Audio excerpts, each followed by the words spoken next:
નમસ્કાર, કચ્છ ભૂમિ ન્યૂઝમાં આપનું સ્વાગત છે। ગોધરા નગરે સાધ્વી મહારાજ સાહેબ આદિ ઠાણા 3નો વાજતે ગાજતે ભવ્ય ચાતુર્માસ પ્રવેશ થયો। શ્રી કચ્છ માંડવી તાલુકાના ગોધરા નગરે શ્રી કચ્છ ગોધરા વિસા ઓસવાડ જૈન મહાજનના આંગણે સાધ્વી મહારાજ સાહેબ આદિ ઠાણા 3નો ભવ્ય ચાતુર્માસ પ્રવેશ થયું હતું। દિવ્ય કૃપા અચલ ગચ્છાધિપતિ પરમ પૂજ્ય આચાર્ય શ્રી ગુણ ગુણોદય કલાપ્રભ સાગર સુરીશ્વરજી મહારાજ સાહેબના આશીષથી સિંહ ગર્જના નાદ પરમ પૂજ્ય સાધ્વી શ્રી સુશીલ ગુણાશ્રીજી મહારાજ સાહેબના શિષ્ય પરમ પૂજ્ય સાધ્વી શ્રી તારક ગુણાશ્રીજી મહારાજ સાહેબ, પરમ પૂજ્ય સાધ્વી શ્રી હેમ ગુણાશ્રીજી મહારાજ સાહેબ, પરમ પૂજ્ય સાધ્વી શ્રી કુશલ ગુણાશ્રીજી મહારાજ સાહેબ આદિ ઠાણા 3નું વાજતે ગાજતે ભવ્ય ચાતુર્માસ પ્રવેશ થયું હતું।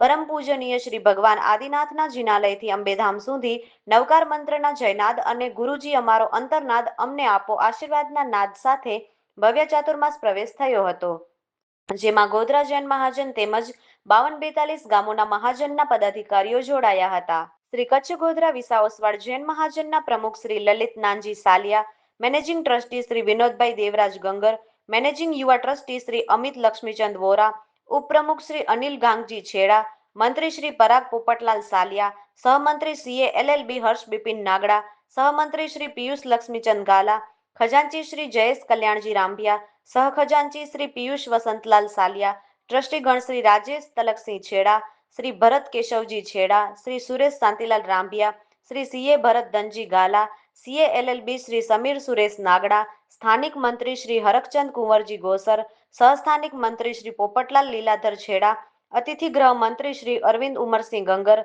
અતિથિ ગૃહ મંત્રી શ્રી ચંદ્રકાંત દેવરાજ છેડા, ભોજનશાળા કન્વીનર શ્રી દિલીપ રતનસિંહ રામભિયા, ભોજનશાળા convener Shri Manish Ratilal Chheda, social media event convener Shri Shailesh Niranjan Gosar, social media event convener Shri Dhaval Pravin Vora, legal adviser LLB Shri Mehul Vallabhji Gala, સહભોજન મંત્રી શ્રી પ્રદીપ પ્રેમજી ગંગર, ધાર્મિક મંત્રી શ્રી દિનેશ ગાગજી ગાલા વગેરે ચાતુર્માસ પ્રવેશને સફળ બનાવવા જહેમત ઉઠાવી હતી।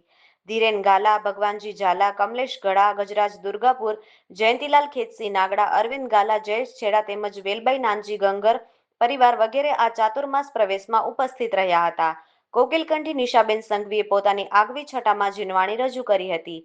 4 માસ દરમિયાન સવારે 9:30 વાગ્યે સાધ્વી મહારાજ સાહેબ વ્યાખ્યાન રજૂ કરશે। સૌએ જીવનને ધન્યમય બનાવવા તેમની અમૃતવાણીનો લાભ લેવા પ્રમુખ લલિતભાઈ સાલિયા અને સમિતિએ સૌને અપીલ કરી હતી। ભગવાન મહાવીર સ્વામીએ જો સંસાર અસાર લાગતો હોય તો આ સાધુપણું લેવું જોઈએ અને સાધુપણાનું અર્પણ શું છે એના માટે જીનાજ્ઞા પાળવી પડશે અને જીનાના જો હોય તો સાધુપણું સાચું ઓળખાય છે।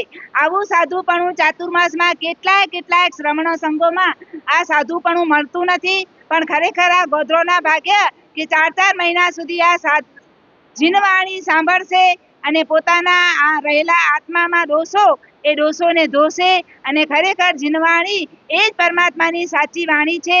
મિથ્યાત્વના મળને ધોવા માટે જીનવાણી છે, આત્માનો ઉત્થાન કરવા માટે જીનવાણી છે અને પાપીઓ પણ પાવન બની જાય છે એના માટે પણ જીનવાણી છે। આ 4 મહિના આજે આપણે વરસાદનો પ્રવેશ થયો છે, અમને જેમ ગાતે વાતે અહીંયા લઈ આવ્યા છો તેમ વરસાદને પણ આજે તમે લઈ આવ્યા છો। વરસાદનો પણ ઓપનિંગ થયો છે અને વરસાદ પણ જીનવાણી જો ન હોય તો શું થાય તેમ અહીંયા કહે છે કે પરમાત્માની જીનવાણી ન હોય તો શું થાય, એટલે આ બધા આત્માઓ જીનવાણી પામી કરી અને જ્યાં જીન શ્રાવકો છે ત્યાં જીનવાણી પામે અને જલ્દીમાં જલ્દી મોક્ષગામી બને એ છે। જય જીનેન્દ્ર। શ્રી કચ્છ ગોધરા જૈન મહાજન તરફથી પ્રમુખ શ્રી લલિત સાલિયા સમગ્ર ટીમ સાથે આજે ચાતુર્માસનો પ્રવેશ ખૂબ જ સુંદર રીતે ઉજવાયો। અચલ ગચ્છાધિપતિની આજ્ઞાવતી પરમ પૂજ્ય સાધ્વી શ્રી તારક ગુણા શ્રીજી મહારાજ સાહેબ આદિ ઠાણા 3નું ભવ્યાતિ ભવ્ય પ્રવેશ આજે થયો। લગભગ 300 થી 350 જણની આજે વસ્તી રહી, ભવ્ય રીતે ઉજવણી કરવામાં આવી। ચડાવવાનો લાભ પણ ખૂબ જ સુંદર રીતે લોકોએ લીધો। 52-42 ગામોમાંથી અનેક સંઘો અહીં આ શુભ પ્રસંગે પધારેલ। એમાં આજે દુર્ગાપુર મહાજન વતીથી શ્રી ગજરાજ પરિવારે તથા શરદભાઈએ આજે ખૂબ જ સારો એવો લાભ લીધો ને આજે આ પ્રવેશનું શુભ કાર્યક્રમ ખૂબ જ સુંદર રીતે આયોજન થયું। એમાં નિશાબેન સંઘવી પણ સંગીતકાર તરીકે પધારેલા હતા.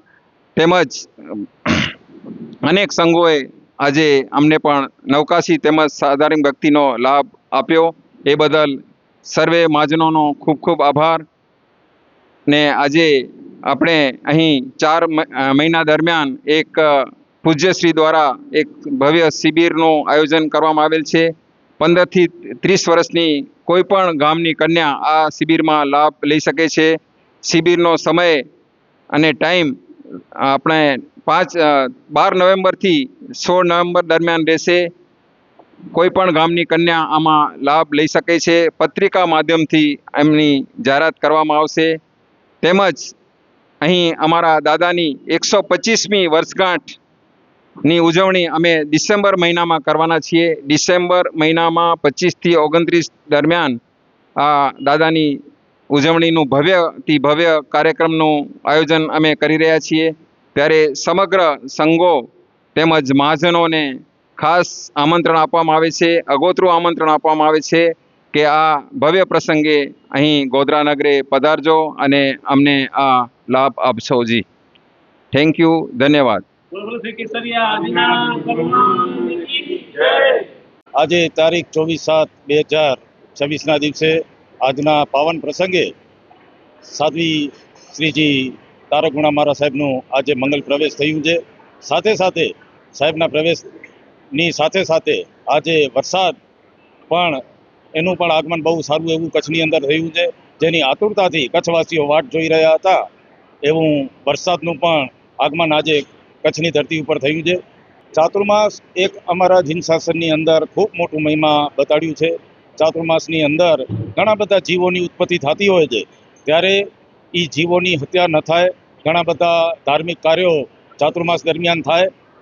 નવા યુવા વર્ગને ધાર્મિક જીન શાસનનો ખ્યાલ આવે એના માટે આવા ભગવંતો, સાધુ ભગવંતો દ્વારા અનેક આયોજનો થતા હોય છે અને એ આયોજનો દ્વારા જીન શાસનનો મહિમા એ આયોજનમાં જણાવવામાં આવે છે. અને આજના દિવસે પણ ખૂબ એવી બહોળી સંખ્યામાં યુવા વર્ગ હાજર થયો હતો ગોધરાની નગરે. હજી વધુમાં વધુ યુવા વર્ગ આવા ચાતુર્માસના આયોજનોમાં, આવા ધાર્મિક જીન શાસનના આયોજનોમાં વધુમાં વધુ જોડાય એવી આશા અને અપેક્ષા છે.